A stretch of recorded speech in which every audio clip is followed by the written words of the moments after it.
Good morning, everybody. Drew Trafton coming to you here a little bit earlier than our normal Facebook broadcast for you, and I'm doing it from our newsroom this morning.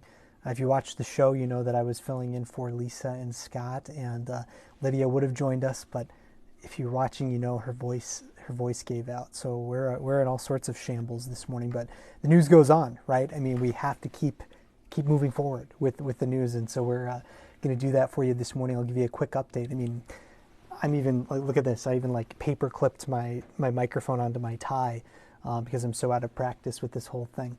Actually, one of the reasons that I wanted to talk with you this morning from our newsroom is it's Give to the Max Day. And I wanted to give you a live look in at what that donation looks like here. So I'm going to type with one hand, old school style here, and we'll go back to the donation match here, and I'm going to flip this screen around. I think flip my screen around. Come on. Oh, maybe we'll do it this way. So there you go. There's the Give to the Max Day situation that's going on right now in Minnesota. Let's see. We are currently at $14,622,000, and the money's going up for Give to the Max Day. Last year, they raised $34 million. This is the 15th year for Give to the Max Day in Minnesota, if you can believe that. There are more than 4,000 nonprofits and schools involved in that. Just this morning, we were checking out some of them just for local sources here in Moorhead, and we saw Moorhead Public Schools is very active on that this morning. Also, Homeward Animal Shelter, Lake Agassiz Habitat for Humanity. So a lot of good causes to give to. Also, Minnesota State University Moorhead is holding its annual Giving Day right now. And they are hoping to raise $500,000 in the next 24 hours. They did this last year as well. Last year they raised $440,000. So they raised their goal up this year for that. 11,000 people donated to that one event last year for MSUM. You can give to a variety of causes there. Scholarships were an option. The athletics department was an option. Different academic departments were options. So whatever you feel like giving, I'm sure they would appreciate that too. Big news from overnight. There was a hay bale fire that continued to burn in Becker County, just north of Lake Park. We're talking about 7 miles north of Lake Park. We did send a crew out there overnight to get some new video on that. And we saw, of course, it's still glowing. It's still burning. We saw some fire trucks from different jurisdictions, Clay counties out there, Becker counties out there, different departments from both of those counties, racing away from the scene and then coming back with more water. They do have some roads that are still closed in that area this morning, and they are particularly mindful of Highway 9 right now. They would like people to stay off of that highway near that area as much as possible. We also got a warning from White Earth Police. If you go to their Facebook page, you'll see this too. They are dealing with a drug called Trank. And that might sound familiar to you. We've talked about that a lot over the past couple of years, especially. What Trank is a combination of fentanyl, which is incredibly deadly on its own, and xylazine, which is a drug that's used for horses most of the time. And combined, that creates this drug called Trank. And they're seeing an uptick of seizures and use in White Earth. The last time we talked about it before this was in February. We told you the Fargo Police Department was also seeing this.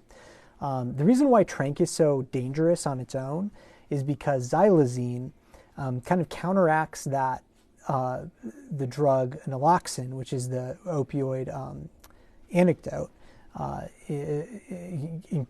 including Narcan, which is that nasal spray, which a lot of police departments carry with them, which you can use to counteract an opioid overdose.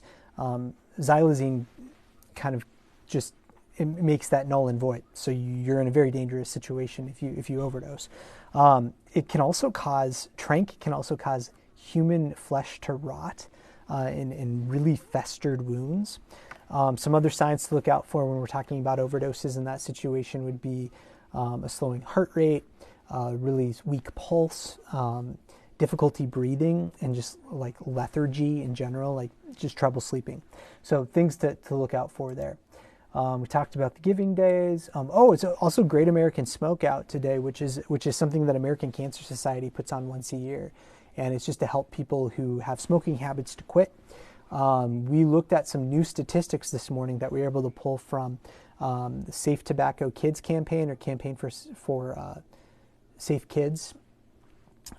They just completed that in September, so just a month ago, or barely a month ago, and it showed that nationally about 11.5% of Americans still smoke. In North Dakota, it's a little higher; it's at 15%, and in Minnesota, it's at 13%.